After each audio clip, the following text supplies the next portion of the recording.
Kate, I need some advice. You do. I do. I need some advice because I have a problem. Actually, I have a problem with advice.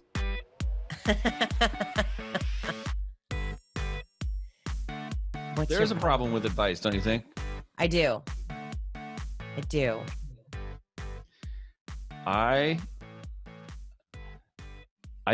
just started a daily coaching program in my market, and it's free, and it's recently come to my own awareness by no thought other than me overthinking a problem that may or may not exist, that I might come off as a little preachy because I'm putting out these videos that are, they're advice without context. Yes. That could be a problem. That could be a problem sometimes, Advice without context. Advice from people who don't have your problem, but maybe they had your problem 5 years ago. Yeah, that's what I feel is a big challenge for business owners, is that we want the answer. We want, here's our problem, and we want the answer, which is why we love turning to people, which is why we love reading all those listicles, top 5 things to do to grow your business. We love, it's that clickbait that we love so much because we just want the answer. And so often when you read those things or you watch those videos, they don't give you any context of how they've gotten there or why these solutions make sense. And then people just kind of start sharing these tips and advice, like, oh, this is the way to do it. I have to grow an email list, or I have to start doing video, or I have to, they have the answer, but it's not really the answer to their particular problem because, again, going back to context. Yeah, when you run your business, you don't know what you don't know. Yep. And so when you're confronted with a challenge where you don't know exactly right away what the answer is, you start searching for the answer. And the problem is you may be getting advice from someone who has a different problem that calls it the same thing. Ah, yes. Good point. When you call tech support and you're like, my computer won't turn on, that could mean like 80 different things. Like it doesn't power up, like there's no light that comes on, or it doesn't boot up.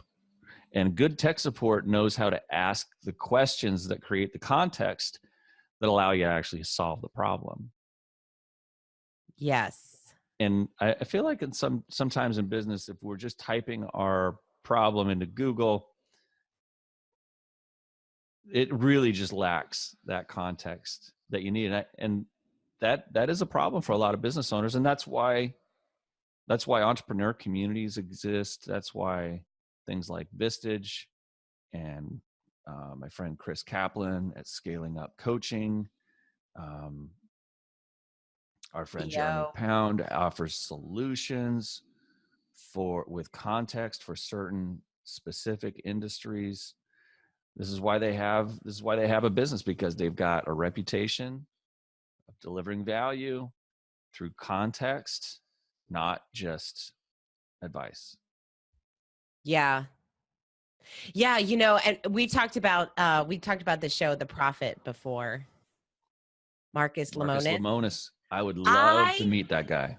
Oh my gosh. Marcus, if you're listening, if your team is listening, let's do this. Come on. Seriously. Come on, let's do this. He is just big fan.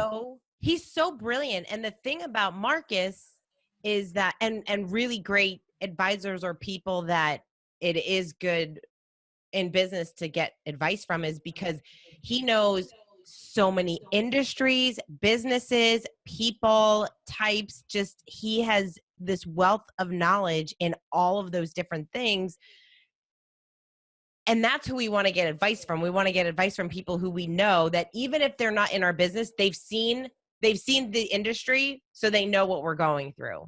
Versus when you call and ask someone for advice who is like a great friend of mine, he owns a tech company growing rapidly year over year.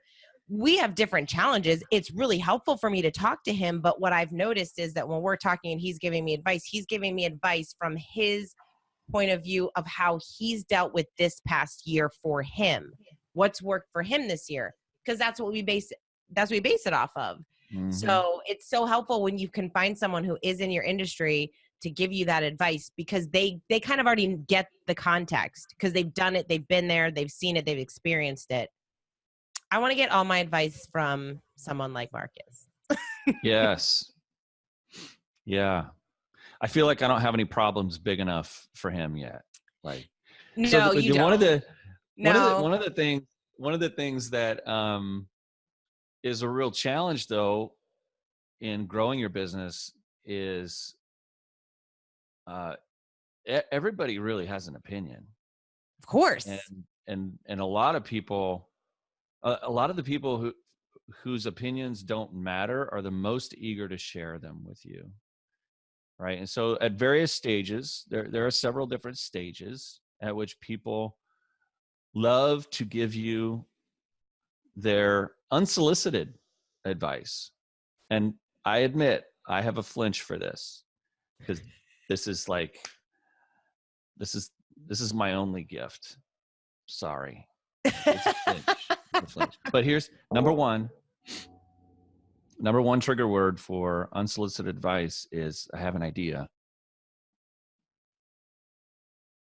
And then whatever comes after that idea, it's like moths to a flame or light. I think it's a light. If you say that at a social group, there are certain people who go, oh, business talk. She's got an idea. Let's talk about it. And then one person says, you know what you should do. And then another person is, you know what you should do. You know what you should do. You should. And they end up shooting all over you. All over you. All over you. When I notice, I try to catch myself when I'm talking to someone and I say should. I really am way more conscious of it than ever before, because I don't want to say you should do. I don't know what you should do. I can share my advice, or I can share my thoughts. That is context. Right. That's context coming out from you without any advice attached to it, because you don't yet have enough information. I think that's what's so important about being around people who have experience. The people who are so quick to give advice are probably not the people that you should be listening to. For example, if over the holidays you've been spending time with family and this came up, if your mom was in the room, she's probably going to say, I love that idea.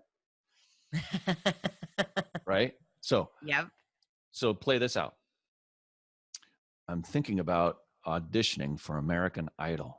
Oh, that's wonderful. I love your voice. You sing like an angel. No, you sing like 100-year-old accordion. Yeah, not good. Oh my gosh. But that's why we watch all the that's why we watch the beginnings of every season of American Idol, where it's just a cattle call for all the people whose mothers have been lying to them. But they got advice, they got encouragement from the wrong people, from people who are just yay go and no context. Yes. So I have an idea is one of those big triggers. The second big trigger around unsolicited advice is I have a problem. Because everyone wants to fix your problem. You know, not everybody, but some people. Yeah. Who has two thumbs and a podcast? This guy. Some of those people, they have a flinch. Like, ooh, hey, puzzle. I'm here. It's your lucky day. What do you need? It's your lucky day. I've seen it. Like, and I know that I'm a sponge for other people's problems and challenges and opportunities. And that's what I'm wired for. But like you, I'm also trying to hold that back and get more context and actually wait for them to ask. Yeah. For advice. That's why a coach is so good, because a coach doesn't give you advice. A coach just gives you questions, just asks you questions to help you think through what it is that you're trying to get to. So there's like a coach that helps you with the questions. There's an advisor that can help you with thinking through and getting it, or a consultant that's going to help you get the answers to something. But you just have to make sure you're going to someone who you know has done it, who's been there. Like, that's the thing, is like when we look at success, like success leaves clues. This is the craziest thing when I even notice my some of my friends will call me and say, oh, well, these people think this. And I'm like, oh, they do? So you're trying to build an online business and you asked those 5 people, none of whom have done anything remotely what you're trying to do. Like, none of them have a successful online business. In fact, some of them have, and they stopped doing it because it wasn't successful. But those are the people you're getting advice from? Yeah, go get advice from people who quit on their dreams. Yes, right? And get advice specifically on your dreams. Quitters. And this is the other problem with advice. So the other problem, I think, is people have already made their decision, or they think a certain way, and then they get advice, but they reach out to people who they already know the advice they're going to get. Almost like you've made the decision. If you've made the decision to buy a home versus not buy a home, what are you going to do? You're going to call your friends who own homes, and they're going to talk about all the reasons why it's a great investment and all this stuff, instead of you're calling your friends that only rent and hearing all the reasons why that's a better option. So we kind of put ourselves into this bias already. That is very interesting. It's advice theater, don't you think? Like, they don't want advice, they want confirmation. Is that what exactly you're saying? Yes. Yes. Do you do this with me, Kate? You bring an idea to me and you're like, I want to talk about this. Do you come to me for confirmation? Okay, so the reason why you know that is so not true is exactly what happened the other day, because Kyle and I planned a call with Kyle. I wanted to work through something with him. And the night before the call, I texted him, are you going to make me cry tomorrow? See, you're the opposite. You're the opposite. When I know that I need someone to challenge me on something, then I call Kyle. Which you saved up the big problem for me. You saved, like, it wasn't even a big problem. It's, yeah. But no, I get that. You know, you've been stewing on something for a while. But the other thing about, you know, you brought up Marcus Lemonis, and I love that cat. And I just like the way he moves in the world too. Yes, what he's about, how he so acts, much about people. But he's not a consultant, and he says that all the time. I'm not a consultant. He doesn't trade his advice for cash. He always has skin in the game. Yes, he always has skin in the game, and that's how you know that his that his help is aligned with a positive outcome. And it's amazing to me, if you've ever watched some of the shows where there's not a positive outcome, where he actually, the whole show is about starting to work together and then him breaking it off. And I'm like, wait, what? Yeah. Oh. What about the happy ending with the bow on top? Those guys are assholes. I can't believe they totally used Marcus like this. I get so defensive about Marcus's time. Don't you guys waste Marcus's time. Oh, it's not a waste of time. I'm sure it helps the show. I'm sure it does. But and he I just watched one of those with 2 guys that had a sock business. Did you see that one? Anyway, no, that's what I'm going to dial it up now. It ended. It's not Bombas, I want to see what it is. Now I just told you the ending, but I was like, oh my gosh. But I find those to be really interesting, especially what I think is so interesting about Marcus is when he finds a business. It's a great business, but maybe they're in like way too much debt. They have so much more debt. What? And they held some back, right? Oh yeah, they always like they held some back, and they don't tell everyone. They don't tell them all like all the Or they truth. haven't paid their taxes in years and they haven't told Oh, them it's yet. crazy. Businesses Yeah. are crazy. So, but what I like is that he doesn't invest, but he tries to do what he can to help them. And like you wait throughout the show because you're like, all right, he's going to get them to a place of goodness, and then he's going to invest and it's going to happen. And then it doesn't. And he's just like, I wish them well and I hope they figure it out. And he's able to help them in some way, but not getting a deal. Oh, by the way, he spent like 150 grand on something Yes. related to that project, and he just walked away from it. Oh, And yeah. he's so consistent about the lessons in that. He said, I'd rather lose 150 grand than lose the next 2 years of time when they don't have a mindset that is going to be compatible with my experience. Yeah. He's totally cool just walking away from that. And I I really got to respect that, because that's a guy who knows that he lives within these boundaries. Yeah. It's so respectable. But the thing that makes someone like Marcus Lemonis so compelling is that he only shares his advice when he has skin in the game. Before he has skin in the game, he asks a lot of questions. Yep. Yes. And he starts to get the whole picture before he makes an offer. And he's not doing what scaling companies do, where they offer a product, they offer free samples of what they do. That's not what Marcus does, because Marcus is not a consumable market. Marcus is not something that is marketed.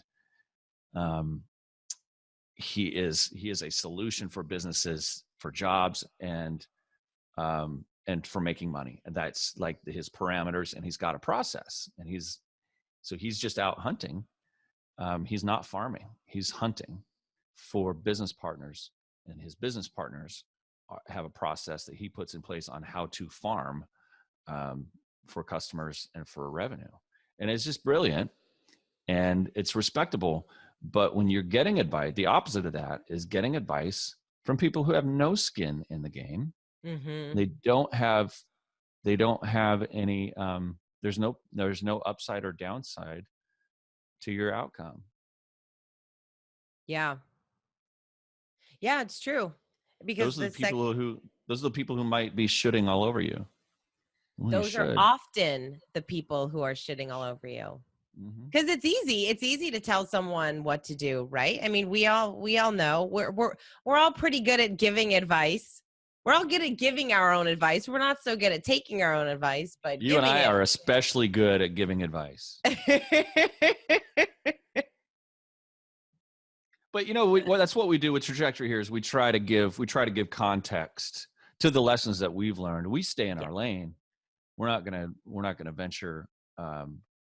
So we're not going to start talking about the stock market all of a sudden, right? You want advice for the stock market? Not your guy. Nope. Not your guy. I invest in my business. Like, I double down on my business. My business is growing faster than the market could support. I am not your stock market guy. Sorry. Which, by the way, is a great investment, because I saw something like Warren Buffett was talking about the best investment you can make is in yourself. Like, Yep. what you invest in yourself to learn and grow and continue to learn into your business, that's going to be what's going to move you forward and really help you with your wealth. Well, that's what he was talking about with your wealth, instead of trying to find like the best places to put stuff, especially when you're younger. Like, investing in yourself, taking that course, doing going to those events, meeting great people, learning how to code or create a website or any of those things. So I think, one of the solutions that comes to mind in this problem, Kate, is, around no context and kind of that passive like no skin in the game, passive ownership problem is to have a mentor. And I've always found that a mentor, paid or not, is someone who is really invested in you and your success and the outcomes, because they care about you. And it's not about a financial arrangement. But there are, for people who are looking for advice where there is skin in the game, there are a lot of ways to get skin in the game. For example, anybody who invests in your business has skin in the game. Anybody who invests in you has skin in the game. And if you're trying to grow your business and you're strapped on cash, there are lots of consultants who would consider taking a percentage of your upside growth as compensation for an advisory position. I happen to not be one of them, but I know plenty who do that. I know one who's helped an accounting firm, multiple locations, grow 6 figures in the last year, right? And that's, again, multiple location. And his payout on that is going to be giant because he does it for a percentage. Mm-hmm. But he's careful about it. But that's his space. I know someone else that does his own investing, and he's in real estate mostly, and he does his own investing, but he also does consulting for nonprofit organizations and small businesses, and he's got room for 12 projects at a time.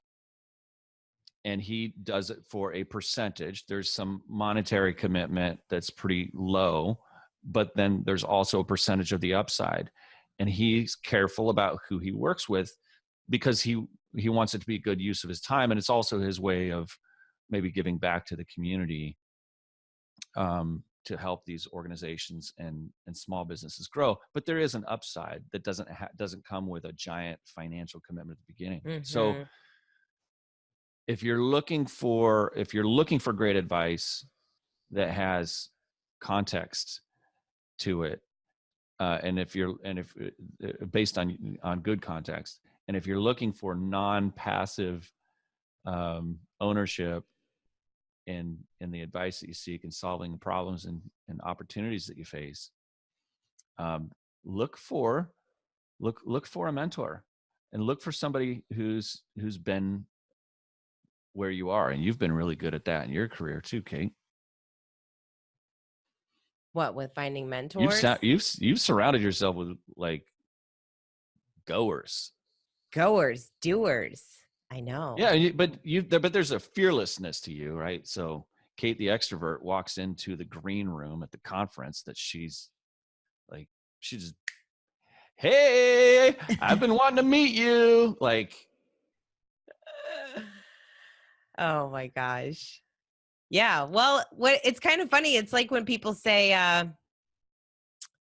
so many of those top people, I mean, of course, everyone's going after like the big time guys, right? Like the people like a Richard Branson kind of person. But some of those people that are really well known in their industry, that have done phenomenal work, that are top of their game, they think that, or a lot of people don't reach out to them because they think there's no way they're going to respond. But those people, they actually are most of them, they've gotten to the top because they are good people. They're great at their business, and they're also good people. So I found that a lot of those influencers, as long as you're not just like, sending emails like, I want to pick your brain, or like something like that, you're really caring about them as a person, I feel like you can make those good connections. And of course, it's way better when you can make those connections in person. Yes, absolutely. I only will do video conference with people who are seeking my advice, so that they can have that kind of connection. And when I'm seeking it from other people, I will only do it face to face, for that same reason. It's super important. So we talked about getting a mentor as one way that you can solve that problem. We talked about finding people who have already been where you are. But the third opportunity, I think, for people who are looking for advice and that has context and that has ownership or skin in the game is joining a mastermind of people who are on the same path as you, a guided mastermind, not five people who are all lost at the same time without a guide. Hey, let's band together, since we all have the same challenges, similar challenges, and no guide. Let's all band together so we can sync together. And no, have a guided mastermind from and it is absolutely worth every penny. And I'm one who says, I think maybe you should change up your mastermind groups from time to time. Yeah, I think that's the hard. We should do an episode on how to find the right one, because I think that's a challenge for people, because you do have to find the right mix. And we talked about this before on a show. You have to find that excuse me, blend of +1, -1, and equal. Yeah. And that's where, you have to find all those different levels. And unless you have that +1, which is people that are a couple steps ahead of you, you have those equals that are there in the same space as you, and then those minuses, which is they are a couple steps behind you, so you can help them. But unless you have that group of individuals together, and it's hard to put them together. I found that it's hard to put them together, because depending on your personality, I think everyone's fun and cool and doing great stuff. So when people are like, do you want to do this mastermind? I'm like, yes, let's do it. And then I find, oh, this is not a good group for me to be in. So you really have to do some vetting and figuring it out. And that's why I think, like you mentioned, Vistage or EO or some of the local organizations that you can become a part of. Masterminds are great. Sometimes they're paid, sometimes they're not. I think it's really worth the investment. Obviously, with what I do for a living, I 100% think that people investing in a coach or some in actual dollars, again, skin in the game for you, in that type of a mastermind situation or a coaching situation is really important, because otherwise free has no value. Like, you have to really put a price tag on it so that you actually show up and you do the work and you do the things that you say that you're going to do. So I think they can be very helpful. I also think they can be extraordinarily distracting. That's why finding the right one is so important. Yeah, have a renewal date on it for everybody, where you think about whether or not you're going to continue, so that things don't just kind of go into infinite timelines and fade away. Yeah. That's going to be a killer. But like anything else in business, when you grow, it's going to feel a little uncomfortable. I think you ought to embrace that. Yep. Let me put this in you should embrace the uncomfortableness. That's the advice without context.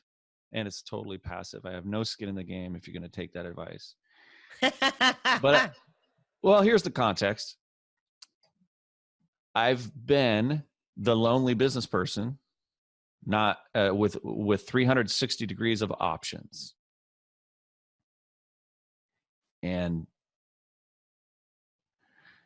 getting in a mastermind of other people who who had all these options around them, and this is where they want to go. What should I take with me?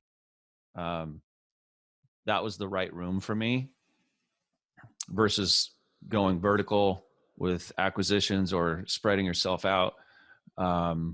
Having that kind of, I think you'll know it when you see it. And if it's uncomfortable, if it's a little bit uncomfortable, I think you're in the right place. If something doesn't feel right, I would probably follow that. I wouldn't try to fit a square peg into a round hole when it comes to mentorship or masterminds.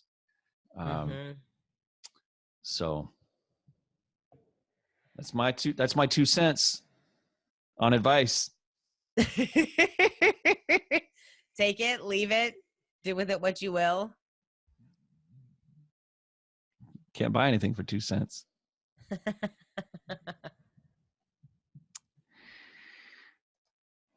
Call to action today, Kate. Be careful who you get advice from. But when you're in need of it,